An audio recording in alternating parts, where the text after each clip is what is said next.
Okay, welcome everyone. Thank you for joining us this morning on a slightly new initiative based on the failures of Facebook last time and the streaming software I was using. So we've gone to Zoom this time, and I'm glad that those of you that have joined have managed to work it out. Okay, so thank you for joining.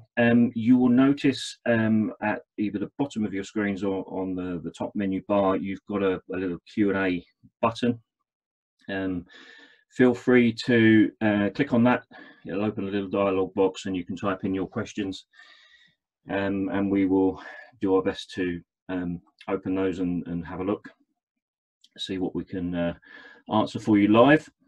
I am also recording this, so hopefully if that recording works well enough, then I'll post it back onto Facebook for everybody to look at later on as well.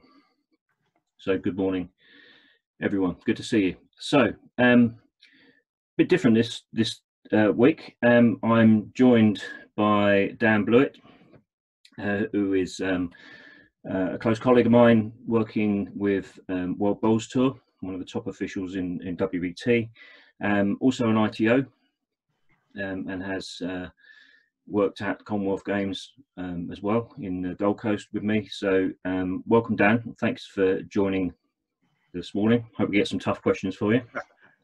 And thanks for the introduction. So we'll kick off. Actually, I'll kick off first of all with a question that came in. I keep getting asked the same question as well, but the question that came in during the week, which was aimed at you, Dan, but it was to do with your experiences, and your first Commonwealth Games was in Brisbane on the Gold Coast, which was a great experience. But you spent a lot of years working with me on WBT events, and the question was, what's been your most memorable experience from those, or even outside of those international events? Yeah, it's a good question. Quite a tough one. I mean, the Commonwealth Games itself is a big event, not just the individual times you're actually on the green, but the actual event itself is huge. Unfortunately, because you're involved in the one event, that's the only event you get to see generally as well. But it's a huge event. So that was very, very enjoyable. I was very, very lucky to be selected to go. And I hope I get selected in the future. There's a lot of people to go. But so, yeah, great experience, and one that I'll never forget, especially with the accommodation we had, how close it was to the green. Could go on the times off that we had away and relax. It was close to the beach, unbelievably close to the beach. As you remember, the view from one side of the apartment was the beach, and the other side was the view to the green. Not that Tremendous. We had any time to spend on the beach. No. Well, we had a couple of walks, but that was about it. But you know, I mean, that was a fabulous venue, Broadbeach, and I understand it's not the usual type of accommodation venue that we get, but it was a great one to start with for me anyway. So Leamington Spa, who knows if I go where we'll be, no idea.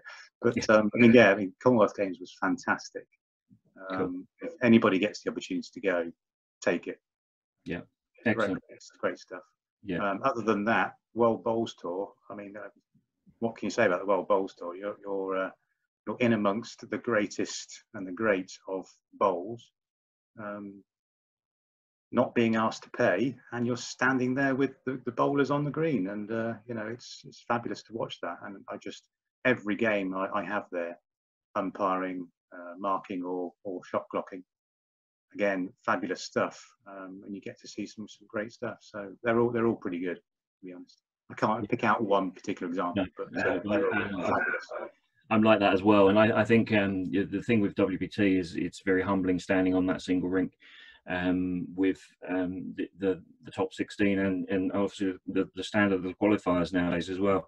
It's very humbling knowing that they can get numerous bowls within stupid distances of the jack, and the least we can do when we have a roll up on it is get within a couple of feet. And it's amazing how quick that green is. People just don't realise how quick it is. Yeah, it's just unbelievably quick. It's different, and of course it's shorter as well for those that aren't aware. The portable rink is shorter than a standard rink. Not by much, you know, it's around about the 36 metre mark, so it's on the minimum really of a size of a rink. Plus we use the 3 metre tees as well, which doesn't help for the jack lengths and stuff. So yeah. So we're getting a couple of questions coming in. I've got one from Barry. I'm assuming that's Barry Emmanuel. Welcome, Barry. He says, after 7 ends of a triple semi-final, the players cannot agree the score. The skipper Team A and second of Team B have been keeping the scorecards. They call for the umpire. How should it be handled? Great question, Barry. And this is a common occurrence. The first thing to say about that is that the scorecard should be kept by the skip in terms of the laws of the sport. So the skip has control of the card. And in that way, that, you know, they're essentially in control of the rink or the triple, so they're liaising with each other to keep the score. Now, what does happen domestically is that for whatever reason, skips can't write, or twos can't be bothered, or read. So sometimes the scorecard ends up at opposite ends of the rink, and that presents its own challenges because clearly the card isn't going to be compared. So how you resolve that, I mean, you know, if we're umpiring in those situations, what we try and do is just keep an eye on who's keeping the card so that we can track it and keep it in the right hands, if you like. There is a domestic regulation which basically means that national authorities like Bowls England, Bowls Scotland, Bowls Wales, Bowls Australia can set their own conditions for keeping the scorecard. In terms of England, that condition says that the same player from both sides should keep it if the skip's not going to do it. It can be delegated, but the same player should be keeping it. So in your situation, Barry, the second, if the second is going to do it, then the other second should be doing it as well, from both teams. Similarly, if the skip's going to do it from one team, then the skip from the other team should be doing it. And, you know, really, it's a conversation. It's a conversation with the players to get an agreement of who's going to do the card, and keep an eye on it and make sure the scores match.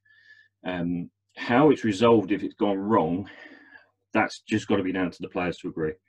You know, there's nothing really as officials we can do because we're not there playing the game.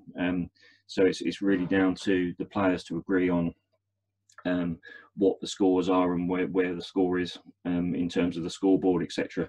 But the key thing is to make sure the same players are doing it on both teams. You agree with that, Dan? Yeah, absolutely. I had an example actually at Atlantics in Wales last year. Ladies triples, Turkey against, I think it was Kenya or Namibia. I can't remember which one. I think it was Kenya actually. And I was an umpire, and they were playing effectively an odd end. It was end 7 that they were playing, but they only had 5 ends up on the board, and it all got very, very confused, and a language barrier got in the way as well.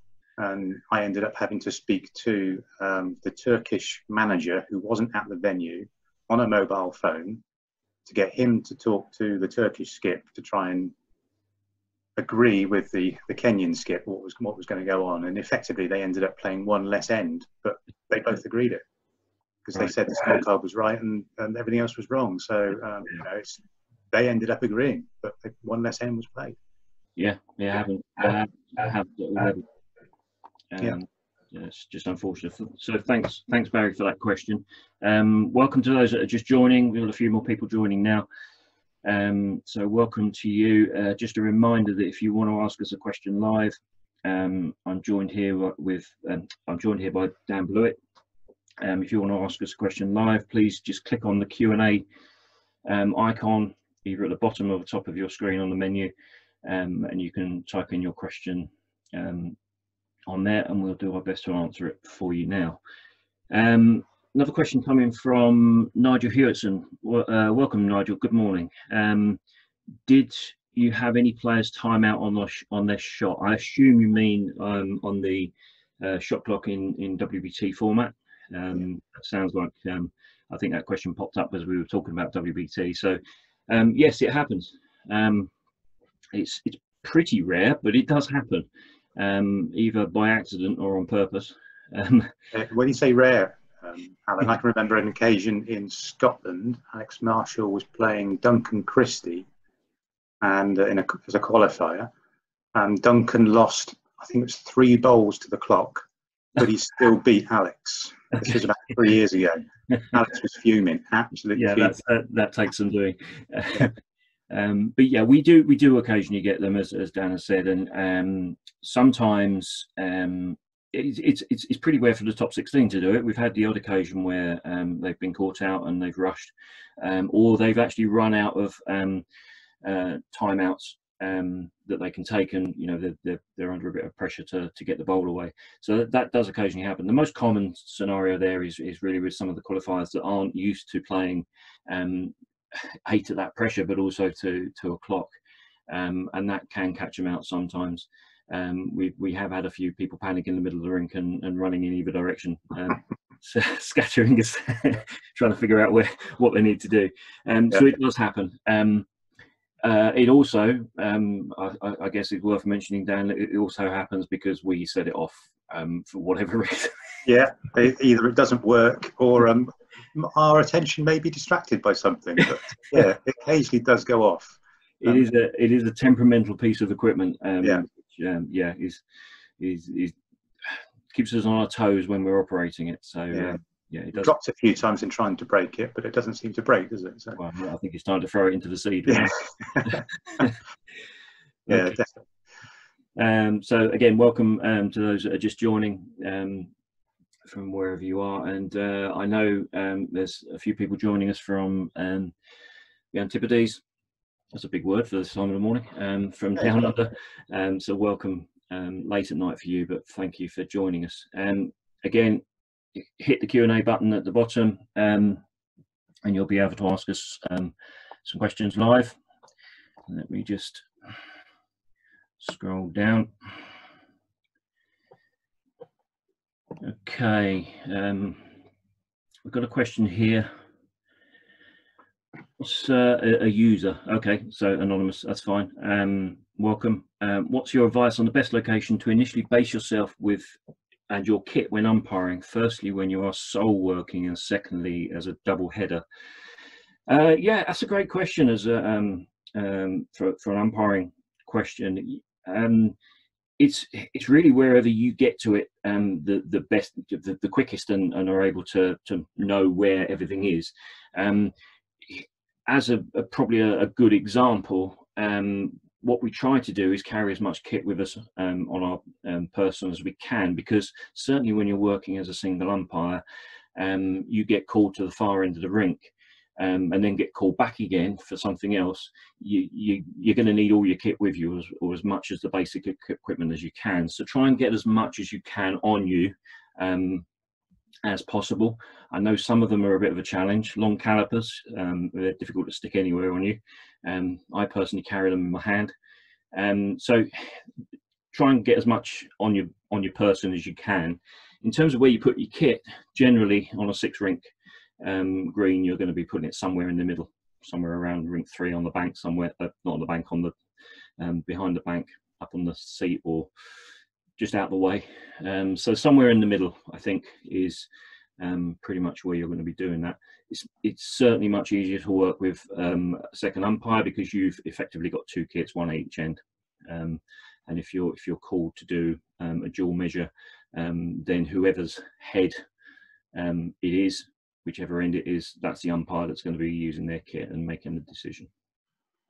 Occasionally you get greens as well that don't allow you to go one either end as well, so you end up with 2 umpires at the same end, but split the rinks between you. So yeah, and of course indoor rinks are a bit of a challenge in that respect, because of the the surroundings and the wall, and how much walk-on space you've got. Yeah. So we've got another couple of questions here. Nigel Hewittson's just followed up in terms of the timeout situation. He's asking, is the Commonwealth Games 30 seconds? No, it's not, Nigel. It is a slightly different format, but but it is reduced length games. So if you take a quick sneak at the law book, it's basically following that in terms of the format. So there's no timeouts. There are time controls or player restrictions in terms of visits to the head, and they can be put on a clock if they're delaying play. So there are play delay restriction conditions going on as well. Okay, we've got a follow-up question from Barry. Apologies, Barry Jenkins, mixed you up with Barry Emanuel. That's a bit of a faux pas for me. So, so welcome, Barry. In a rinks game, the thirds have measured and agreed on 2 shots for Team A. When a leaning ball from Team B falls and becomes second shot, what should happen in that instance? Do you want to take that one, Dan? Well, yeah. If they've agreed on 2 shots, in my mind, the agreement has been made. If another bowl falls in, the agreement's been made. 2 shots are scored, in my view. So I don't know if you agree with that, Alan. But yeah, but you can continue the measuring process. Yeah. So as long as those 2 shots remain within that. Yeah. Actually, he's gone on to say when a leaning bowl from Team B falls and becomes second shot. So okay, so we're in the process of measuring. Therefore, the second shot becomes a new shot, if you like. It's, I see. Right, I see. Yeah, sorry, gotcha. Yeah, I see what you mean there. So they have agreed on 2 shots. So generally, once things have been agreed, you tend to carry on, don't you? Yeah, fine line between when the measuring process has been completed and the end's been agreed, and when you're actually doing it in a measuring situation. I think, in fairness to Barry here, I think we're in the process of measuring ahead. Therefore, you just, when that bowl's fallen over, you just continue and measure again. Should it become second shot? So the agreement really, there's a fine line between measuring and agreeing and getting a result at the end. So thanks for that, Barry, and apologies. It is a good learning point to chock everything that you need to chock, just in case. Yeah. Even if you've only got a wallet, stick it under the bowl and carry on. Especially if the umpire's coming on, stick a wallet under there. It always helps. The fiver figure out the end, yeah. Okay, great question coming here from SP. Welcome, SP. When marking at the top level, how often are you asked for measurements in metric? That's a really good question. I think I'll just recall my experiences of that first, and I know Dan's got some experiences of that already. So yes, we do. Effectively, Commonwealth Games is probably the most common place you're going to see people asking for metric distances. Surprisingly, not that many in the UK countries, even amongst the youngsters. So when we're marking for juniors or younger element that weren't around in pre-metric days, it's surprising that they still use imperial measurements, and I think that's probably well, I know it is because I've spoken to them. It's generally because they're brought up playing or starting to play bowls, brought up with the older generation, and imperial is just a distance to them. It's, they might not know what a foot is or a yard is, but they do visualize it and they can see it. We do get asked sometimes to give measurements in metric. Keeps you on your toes. We have been asked on the portal rank as well during WBT events for some of the overseas qualifiers for the youngsters, and I've got experiences of having a player that's working in imperial and a player that's working in metric, and having to convert the two is challenging, but it does demand a level of concentration as well. And I know you, Dan, you've got some experiences of that as well. Yeah, I had Ellen Ryan, the young lady from Australia, for the under-25s at Potters a couple of years ago, and I was given, I think, about 5 or 10 minutes warning that she would like distances given to her in metric. So I was madly trying to think, right, 12 inches, that's 30 centimeters. I know that. I can probably work out the rest from there. So I spent the whole game giving her these distances in metric, and come the end of the game, it also spooked out the audience for ages as well. I think, why is he giving them in metric? You know, it's bizarre. You know, it does generate a ripple in the crowd, I must admit. Yeah, and I think at the end of the game, I think she won. Yeah, she must have won the game. She got to the final. So at the end of the game, she came up to me and she said, "Thanks for giving me those measurements in metric. All you had to do was do this." Well, thanks. Couldn't work out what 30 centimeters was either. So yeah, it was definitely interesting and kept your thought process going all the time. But, yeah, it keeps you on your toes. Well, we got a follow up from that question from Roger Black. Welcome, Roger, from World Bowls. He says that the Atlantics in 2015, which I think was in Cyprus, marking a tie, Lorna, I assume is a Scottish player, Lorna Smith maybe, asked me to show her what 8 inches was instead of just telling her the distance. A bit of a laugh followed. Well, yeah, I guess I'm not sure where you found the 8 inches from, Roger, but I'm sure you managed somewhere. So yeah, welcome for those that have just joined. A few more popping in now. Again, just a reminder, if you want to ask a question live, then please just click on the Q&A button at the bottom of the screen or on the menu bar at the top, and you can ask us a question. I'm joined by ITO and World Bowls Tour colleague Dan Bluett this morning, so we're both answering your questions. We've got a couple that were asked during the last couple of weeks. One of which is quite interesting. It's caused a bit of a debate about painting dimples on bowls. I always find it strange using the word dimples. Painting your dimples on bowls, and whether that's permissible or not. And there's a leading question to that, which revolves around lignum vitae bowls, which are, if you're not familiar with those, they're the older wooden bowls.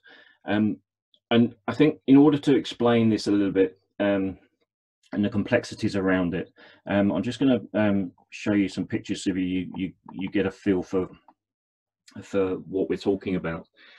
And I hope you can see the screen there. And the images in front of you, you've got one. If you joined us in the first Q&A, you've seen this one before. The top picture there, you'll see the black bowl on the rink has got green grips painted, and then underneath that you've got a set of bowls there with the grips painted on one side in yellow, and the questions around those are whether that's allowed within the laws of the sport, and yes, it is.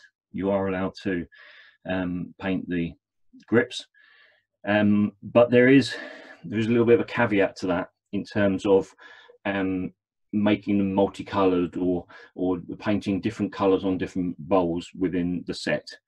And I just wanted to, let me just show you this second picture here, just to get you familiar with the features of the bias side of the bowl, which I'm sure you're all familiar with. But you'll see there's an FO9832 number there. That's the serial number. So that really defines a set of bowls. So you should have 4 bowls with that serial number, and it should all be exactly the same. But the key part here is the blue star that's in the center, within the center rings. That's called a distinguishing mark under the laws. I think most of us call it emblem. But that's a distinguishing mark, and again, that needs to be identical on each bowl. So all of that is defined in the laws, and it then also goes on to talk about painting your dimples, and you are allowed to do that. But the key to it is to maintain those bowls as a complete set, an identical set. The paintings need to be the same. So you couldn't have one bowl painted in yellow, one bowl painted in green, one in blue and one in orange. That wouldn't be a set of bowls. So if you are going to decorate them, just make sure they are identical. To be honest, and to be fair with you on this one, if we're called to check a set of bowls at the beginning of the match, and we find a bunch of bowls like that, but with rainbow colours all the way around, so alternate dimples painted in different colours. We're not going to spend the time looking to make sure they're identical. Trust me on that, we've got better things to do. So if you're going to paint them, make sure that they remain identical and conform with the laws of the sport. The other part with all of this is the lignum vitae bowls. And to be honest, I'm not sure about you, Dan, but certainly at pretty much any level now, I can't remember the last time I saw a set of lignums. They're pretty uncommon now. Yeah, I got in the loft. I just found them somewhere, and they're just in the loft. I've never seen any of them being played on the green. Yeah, yeah. So you'll see this set of lignums here, and they often, because they're a natural product, they're all turned individually, and you'll see on the imprint of those bowls, they've got numbers on them, 1 to 4. Some have got variations of that as well. So currently, within the laws of the sport, they are not a set of bowls because their distinguishing marks are different. Even though they may have the same serial number, they would not constitute a set of bowls. You know what? You can use them in a roll-up. You could use them in a friendly match or something like that. But anything where there's conditions of play or there's a competition, you're not going to be able to use those ones. Use them indoors. That'd be interesting to see. I'd love to see that. So I hope that covers the question that around about painting your bowls. The other thing to also mention is that the national governing bodies can determine the requirements for the distinguishing marks, and that's the emblem in the centre here. The distinguishing marks, the requirement of them in competition can be down to the governing bodies as well. Okay, so I hope that's helped clarify that one. You got anything to add to that, Dan? The other thing I've seen on a set of bowls is the outer sticker, the bigger one. It's got the cut in it. I've seen some players have that cut in different places on different bowls, which is up to them, but it makes them know that this is their first bowl, this is their second bowl, third bowl, and fourth bowl. Yeah, nothing to stop them doing that, and it's purely just for them superstition. That's the bowl they want to use first. But it has everything on there, has the stickers on, so you can't do anything about it. Yeah. If they colour their dimples, they colour the dimples. Carry on. Yeah. But same. Okay, so I hope that's clarified for those that asked that question. There was a little bit of debate about it during the week. So I hope that helps. We've got a couple more questions coming in. From Cockermouth 1789. This is a bit of a long one, Dan, so keep yeah, I'm reading it. In a fours game, the lead delivers a jack. The jack is centered, but then the skips agree its length should be checked, and the lead skip shouts to the lead to wait before delivering her bowl. Okay, so we've delivered the jack. It's going to be checked. A lot of noise is going on around the end of the green where the lead is, and she did not hear what her skip said and delivers her bowl. Her lead removes the bowl from the rink. Jack was a legal length. The lead feels she should be allowed to replay her bowl. Interesting one. Okay, so we've got a jack measure situation, but for whatever reason we didn't hear the call to get it measured. The first bowl was delivered, but then it was removed from the rink. And she feels that she should be allowed to replay her bowl. I think you jump in here, Dan, if you want, but I think the second part of that was not actually, should never have happened. The bowl shouldn't have been removed from the rink in that instance. The laws do say that if the jack's delivered wherever it finishes, and the first bowl is delivered, then no one should challenge the length or distance between the mat and the jack. So I think in this scenario, once that bowl had been delivered, nobody could challenge it. Yeah. You just carry on playing. This displacement and carry on from there. So yeah. So I hope that helps. Cockermouth, that's an interesting scenario going on there. Cockermouth's name is Vic. He's put it underneath. Okay, sorry, I didn't see that. So, thank you for that. Okay. Jamie Campbell, welcome, Jamie. Good morning, everyone. With the limited colours of spray chalk available and the increasing use of multicoloured chalk, are there any regulations regarding the use of fluoro sprays? Chalky fluoro sprays from Oz. I've not seen those. They sound quite funky. No, there's no reason why you can't use different chalk sprays, different colours. Chalk is still usable.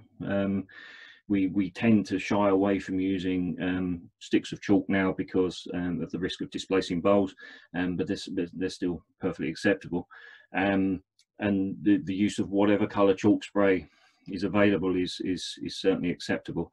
There was an instance, I don't see them very often down now with white bowls, where white bowls were introduced and all of a sudden we couldn't see any chalk on them because we only had white chalk. But I know that there are sort of purpley colour, pinky colour chalk sprays available now. But I've not seen these fluoros. I'm not sure if you have, Dan. I've not seen them. The only thing I would say on that is on the indoor greens, you would want to check with that club that they allow these other sprays to be used, because they may not if they're of a certain substance. So yeah, there's some waxy ones around as well, isn't there? That people are using the almost like the sign writing, the pub signs. They chalk out their menus, and they're more waxy. And if they do get off on an indoor carpet, they're a nuisance to remove. So just be careful of what you're using on indoor carpets. Clearly, outdoors it's fine. The other thing is, again, going back to the white bowls with white chalk, I would tend to spray over the stickers if I could, so that the sticker is a different colour then as well. So yeah. Okay, Jamie, thank you for that question. I hope that helps. Nigel, just following up on the Lignum question, if the Lignum bowls had the World Bowls date stamp on, though, wouldn't that suggest they were legal? Well, yes, they would. But the stamping requirement is just looking at the run of the bowl, the bias of the bowl. The serial number will remain on there, and that's never changed. So the set of bowls remains a set of bowls. But if you've got different distinguishing marks, then that isn't a set of bowls. So despite the fact they've got a bowl stamp on them, which is determining the compliance with the working reference bowl, then that's fine. But you can take the numbers off or you can cover them. Yeah.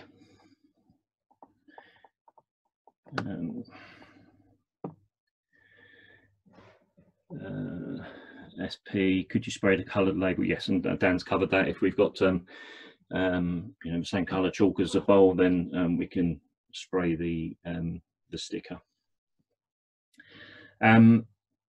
Welcome again, everybody. Again, if you've got any questions, just pop them in the Q&A box.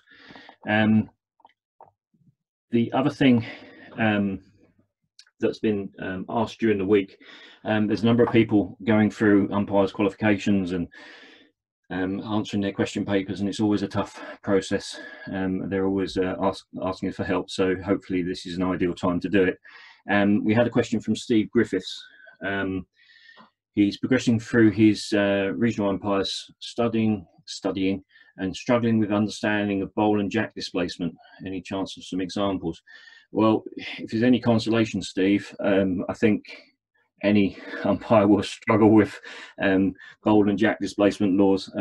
They're pretty tedious and certainly very difficult to remember throughout. But there are some key things that we can point you in the right direction with, hopefully. And what I'll do is, let me just share my screen again. Let's take that one off.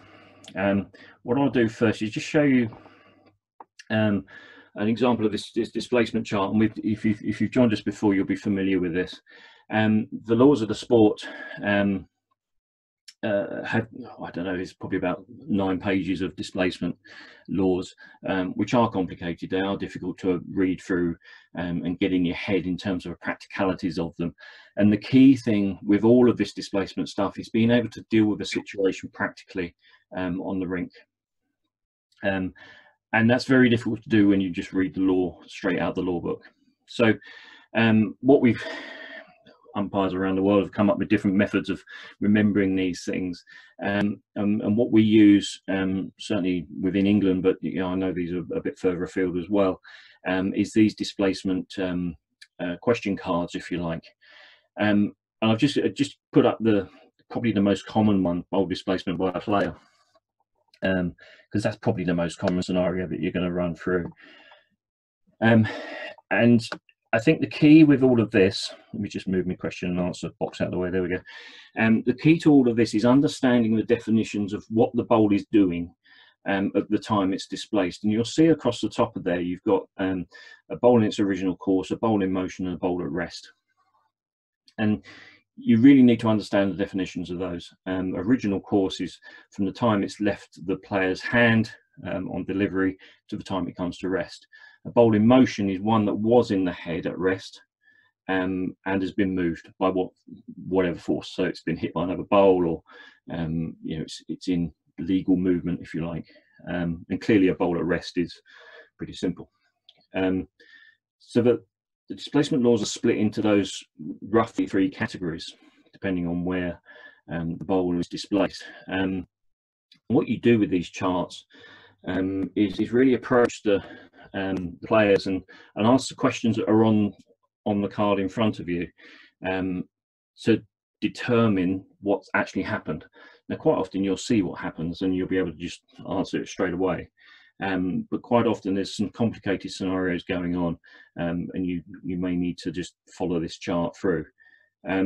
So what happens ultimately at the end of that is, after the discussion with the players and you've asked all these questions, you'll get to the law and what to do about it at the bottom there.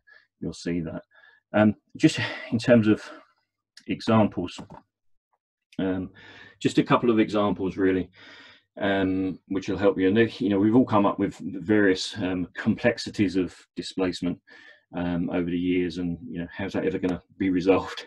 I think it's also important to say that sometimes some of these things can't be resolved, or if they are, they're perhaps not resolved quite in line with the laws of the sport. And actually that's fine. There's been occasions where I've stood on the bank and bowls have gone everywhere and people are kicking them all over the place, and they've just agreed to do whatever they want to do. May not sit with the law book, but they're happy, they're getting on with the game, and it's fair, and that's the key part to all of this.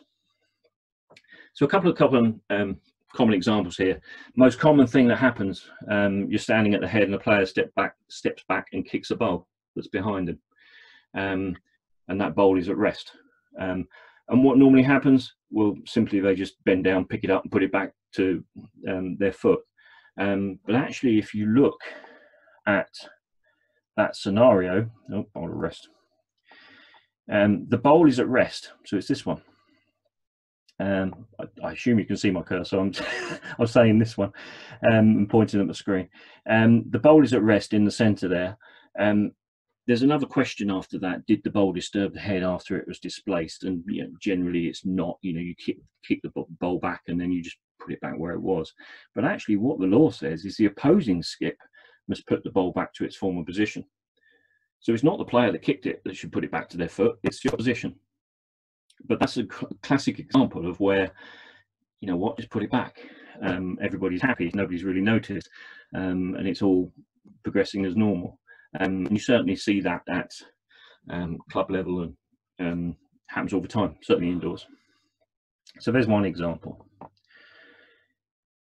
Not so common, hopefully, is a situation in singles where you've got a player that drives at the head and hits it, but the marker gets in the way, and the marker gets hit by the bowl. Sorry, that's a spelling mistake. By the bowl that was hit. So what we need to do is find out what the marker is in terms of displacement laws, and the marker is a neutral person.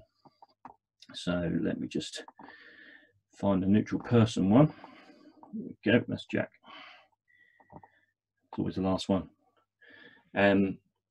What was the bowl that hit the marker? Was it a bowl in original course, bowl in motion, or bowl at rest? Well, it was a bowl in motion. You know, the drive hit the head. One of the bowls came out the head, and the bowl that was in motion hit his foot. And again, there's that little supplementary question under there: did the bowl disturb the head after displacement?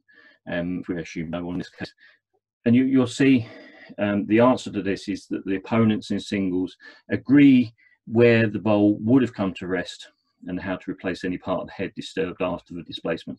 But if they can't agree, they declare the end dead. So, you know, when you're talking about neutral people or neutral objects displacing things, generally there needs to be some sort of level of agreement between the opposition players. And if they can't agree, generally you end up with a dead end situation. But hopefully you can amicably work it out from there. So displacement is complicated.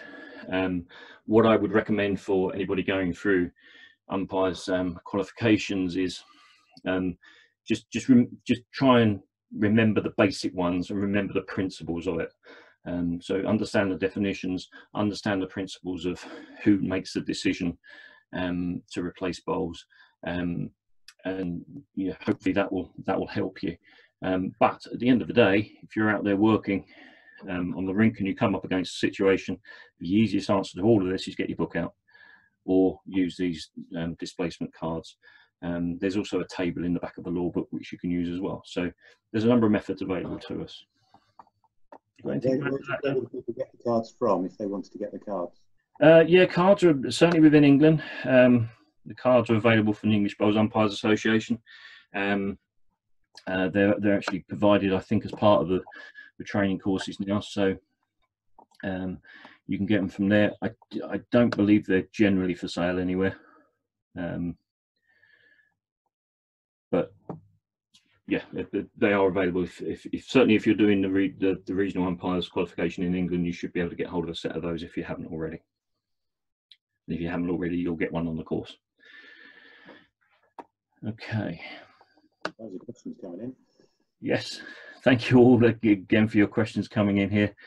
Where did I leave off? Let's go.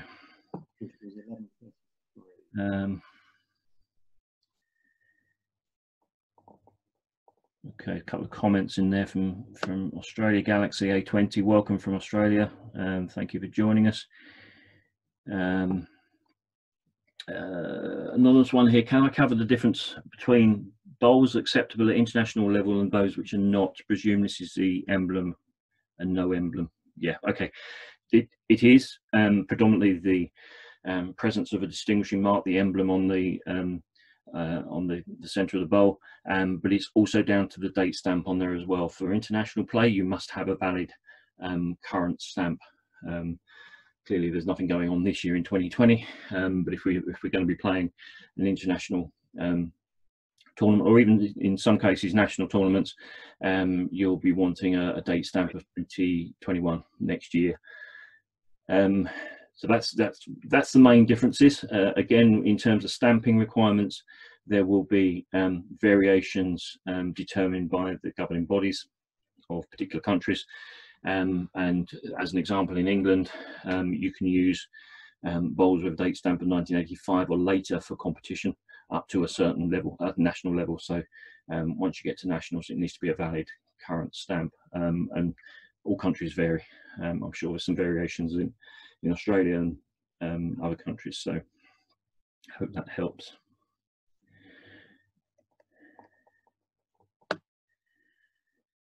Barry. Thinking on this morning, isn't he, Barry? Yeah, thanks for the questions, Barry. It's better than saving them all up for when you next see me on the rink. In a singles game, a jack is delivered and the marker thinks it's short. Both players agree to continue. Is this allowed? It is allowed, but technically speaking, the marker has the right to make sure that jack is the correct length. So he's certainly within his right to stop the players until that's checked. that it is a duty of the marker within the laws of the sport. So depends how much of a bully bully he is to stop the players, to be honest. But yes, it is acceptable to continue if they really want to, but I would suggest get it measured.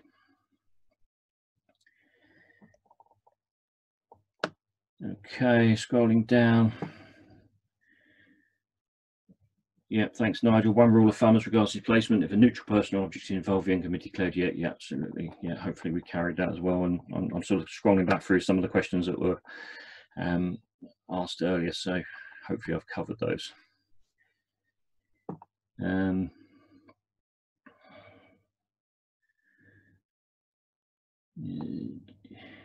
Yeah, David, great comment. A key thing to bear in mind on displacement is that the innocent player should not be penalised by the action taken. Yeah, it needs to be a fair decision.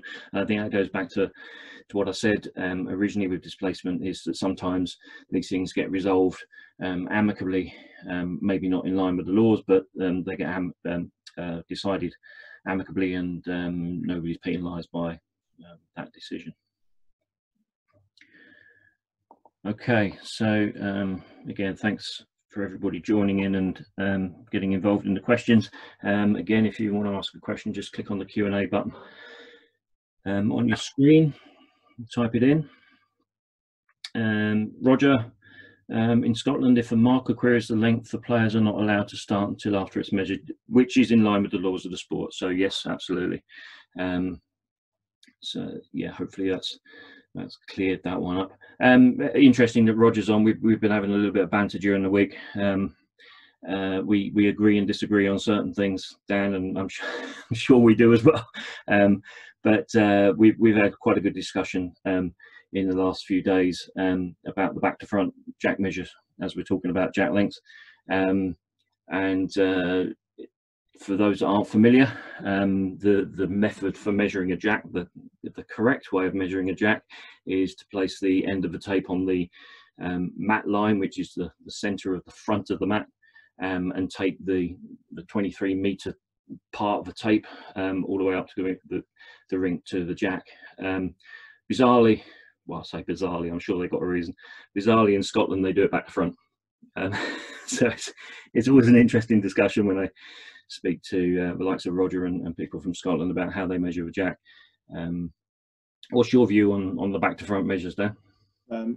I don't like it, to be honest. Interestingly, there was a comment after that one the other week that they only do it back to front if there's two umpires. Yeah. If there's a single umpire, they do it the correct way.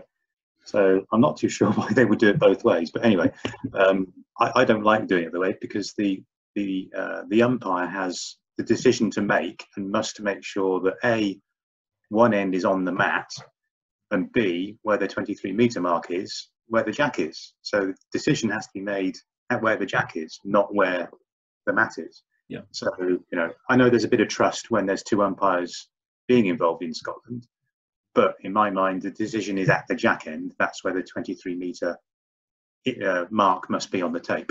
Sure. Yeah. The station point is at the mat. That's my view. Yeah, and I agree with that, and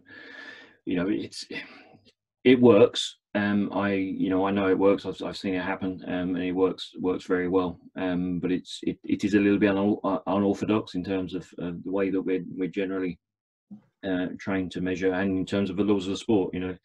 So it is a little bit unorthodox, but it works for some people. It doesn't for others. But it's certainly something that we wouldn't see at international level being carried out.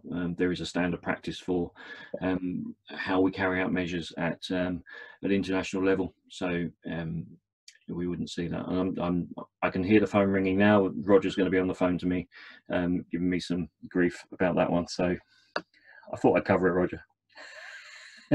I've got a guest come into the lounge, and she's got a question for me. Hold on a second. Okay. Live questions.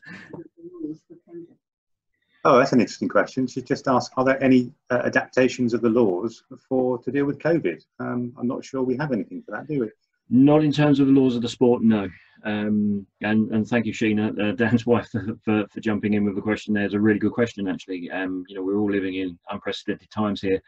with the COVID situation, and you know, gradually I think most people are now returning to the rinks and getting their bowls played, although not in competition. But in terms of the laws of the sport, there's nothing really that we would be drafting in terms of the law book at World Bowls level. It's really the simple reason for that is because everything's being dealt with locally in terms of the country that's involved. And you know, as you know from around the world, there's countries dealing with these things differently, and people are opening up and socially distancing in different ways around the world. So it will be very difficult for World Bowls to then encompass a lot of that within the laws of the sport. But there's some really good stuff going on with a lot of the governing bodies in terms of guidance and how they're approaching the return to bowls, observing the social distancing, observing disinfection, etc. So there's a lot of good stuff going on regionally, but certainly within the laws of the sport, we won't be changing that. Certainly in the short term. Who knows how this is going to carry on, but I don't envisage a change to the laws based on that. Yeah, normality will resume eventually, and we'll just carry on. So. Yeah. Okay. Thank you again for your questions coming in.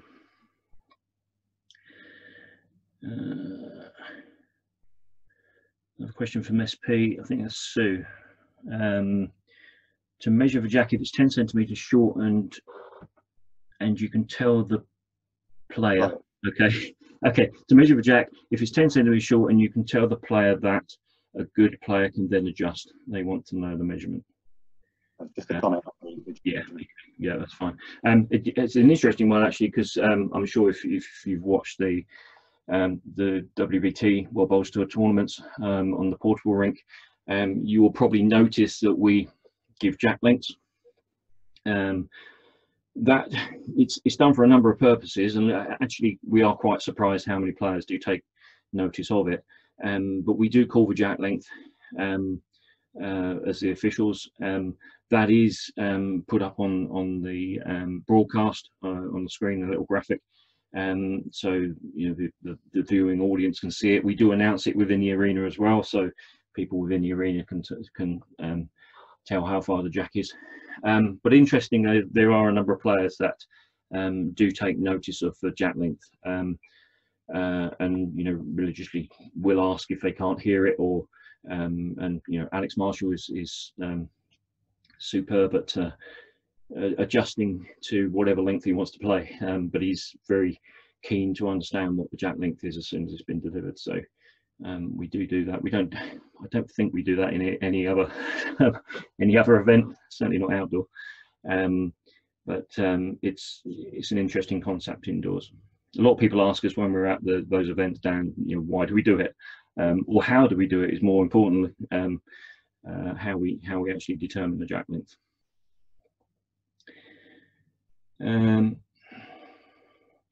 Yeah, a couple more comments there from David. So again, thank you for your questions. If you've got any more to drop in, feel free to hit the Q&A button, pop your question in, and we will do our best to answer it for you.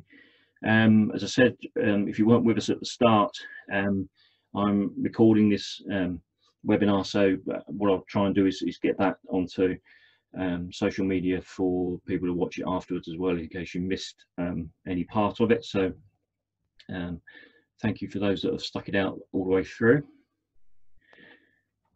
Anything else you want to cover, Dan? Well, luckily we've had lots of questions, which is good. So I haven't had to do anything specific. There was something that came up a couple of occasions over the last Q&A sessions, is dealing with errors and how you cope or correct with them. Certainly correct them at the time, and then how do you cope with them afterwards?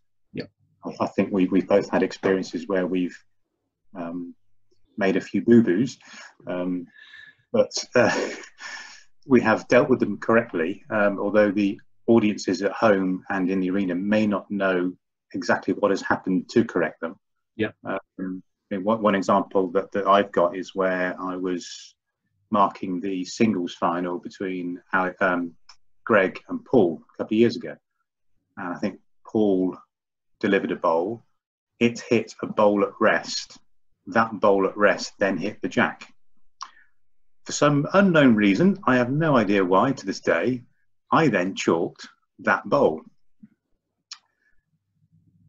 Big hoo-ha in the arena, and we dealt with it. I think you were the umpire at that point, Alan, as well. So we dealt with that. I said to Greg, that's not a toucher. I said to Paul, that's not a toucher. We carried on. We didn't, in WBT land, we don't remove chalks if they're on bowls. We just tell the players that they're not touches at that point. Whereas in the domestic games, you would try and remove the chalk mark if you could, unless it was in a precarious situation. You would leave it and nominate it as a non-toucher. So we dealt with it. We carried on. The audience at home probably didn't know what was going on.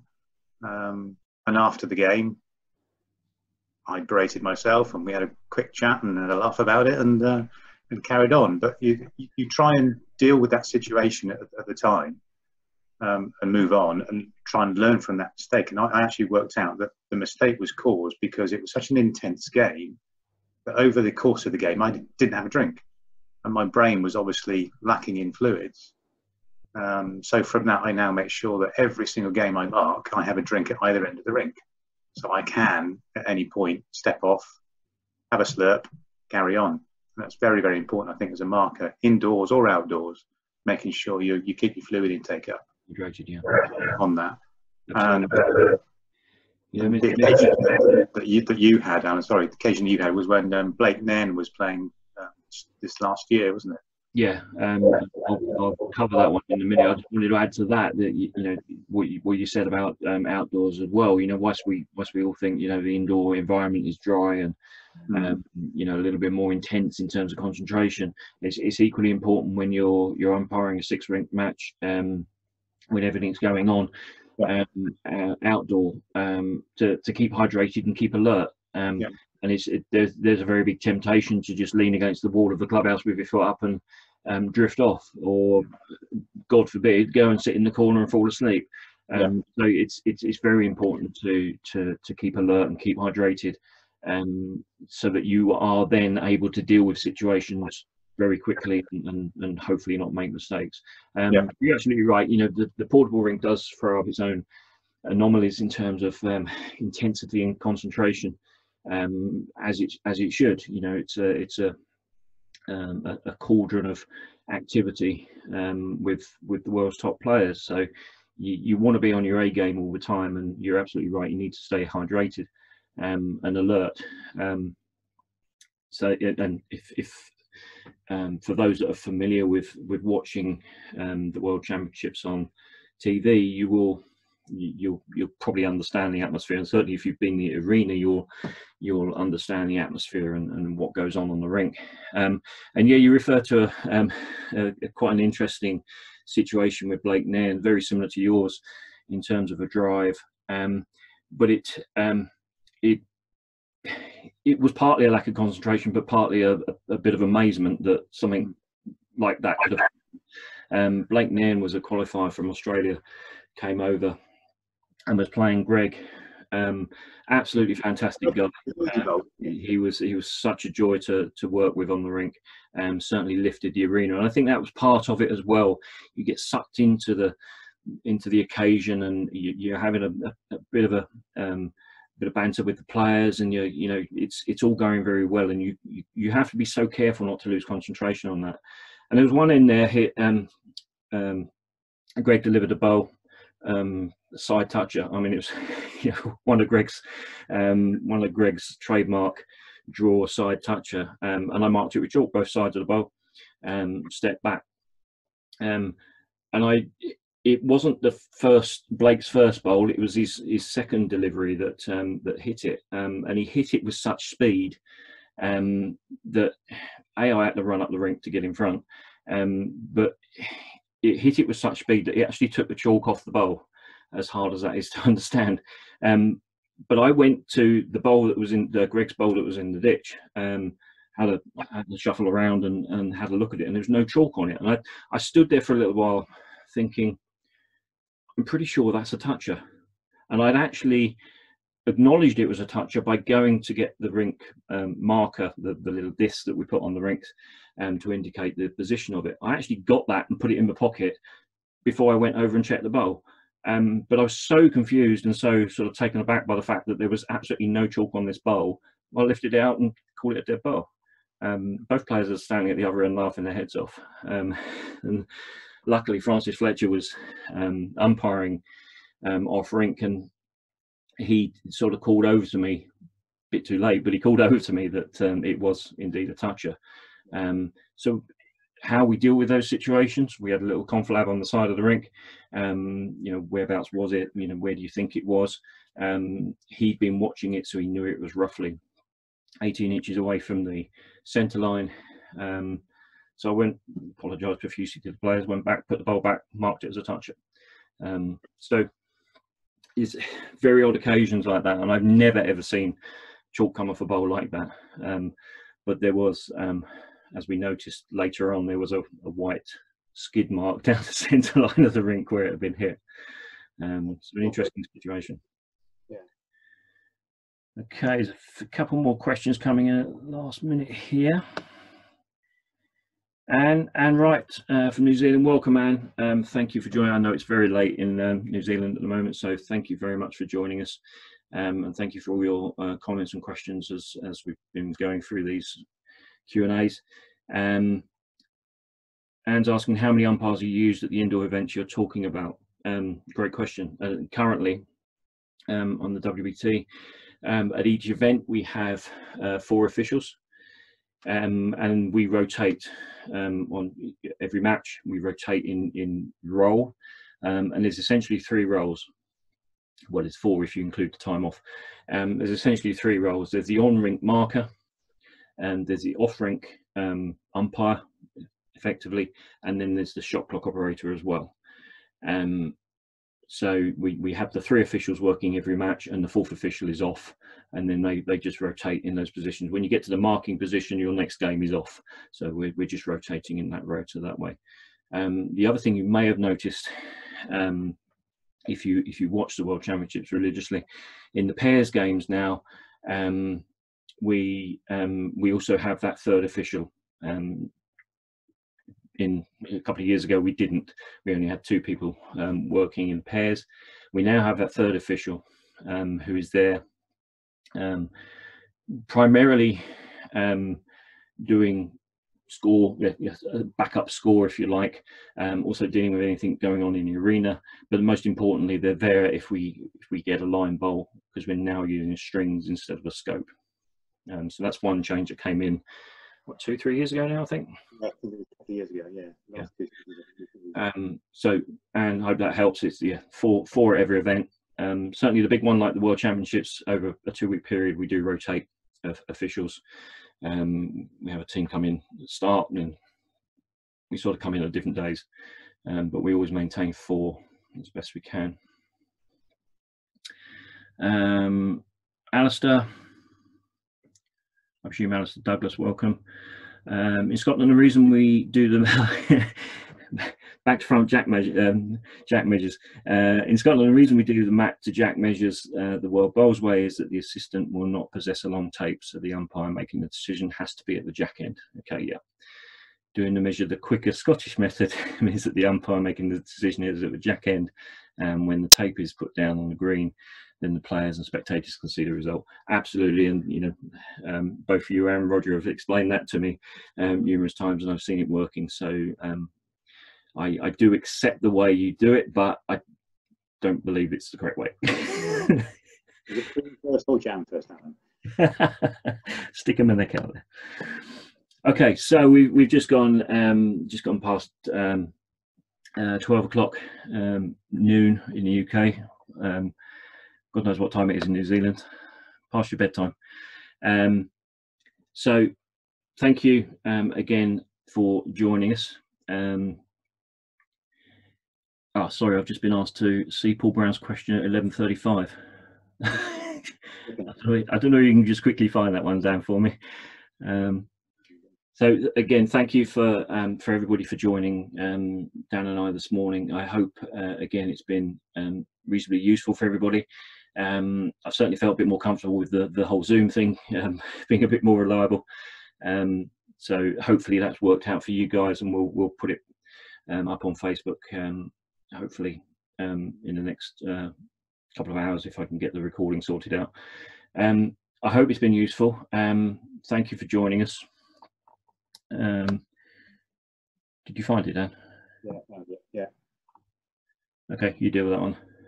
Players been warned for foot faulting, and they do it again. How do you stop their bowl? Do you chase after it, tell the marker if there's one to stop, or apply law 8.3? I think in those instances, if you have to stop the bowl and you can, then do stop the bowl.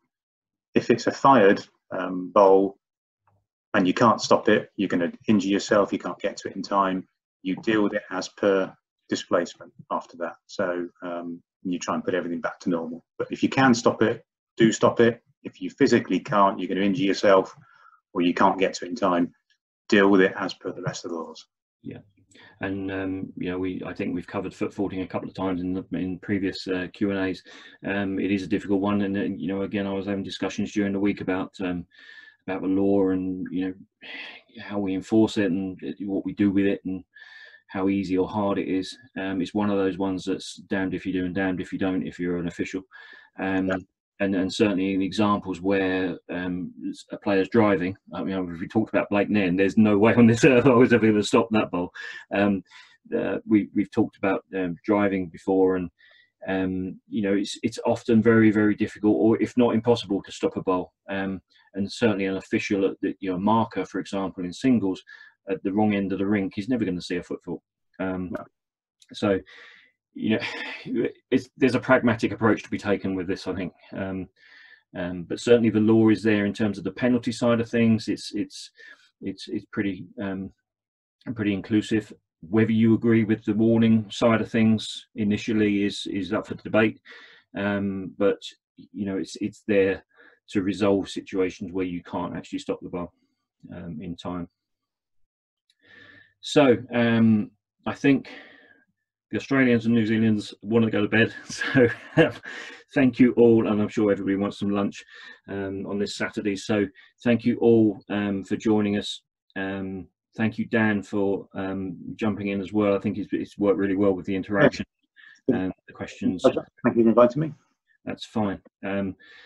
Thank you. Again, you know, if you're willing for me to carry on doing this, then I'm more than happy to.